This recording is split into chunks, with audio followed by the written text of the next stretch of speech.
Итак, я приехал на новую услугу в нашем городе. Это водородная очистка двигателя. Итак, мы надели вот такой вот шланг. Здравствуйте. В чем заключается вот эта водородная очистка двигателя? Водород подается в камеру сгорания. При сгорании водород образует как бы водяную баню. Нагар выводится через выхлопную трубу. Да?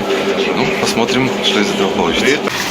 Мы отсоединили воздушный фильтр и в камеру сгорания подсоединили трубочку, по которой идет водород. Подается водород.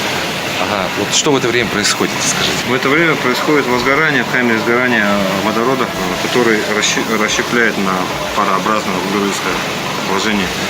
Ну, то же самое, то, что я вам за это ворачиваю. Как долго будет проходить это? Сама процедура длится час. Через полчаса идет прогазовка, то есть выведение шлаков и нагара через глушитель. Потом следующая процедура полчаса. Вот и в конце процедуры тоже производится прогазовка. Вот мы сейчас видим, что двигатель работает не очень стабильно. Это из-за чего? Это из-за водорода.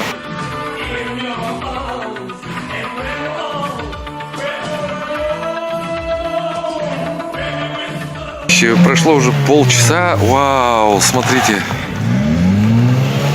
сколько грязи вылилось. Смотрите, это вот мастер там сидит, газует.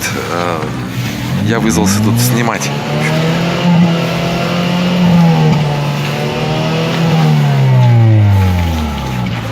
И вот выезжает моя ласточка. Сейчас будет проводиться прогазовка. Вот смотрите. Вот заметно сейчас, что сначала вылетело такое черное облако как бы. Ну вот трогаемся мы со светофора на перекрестке.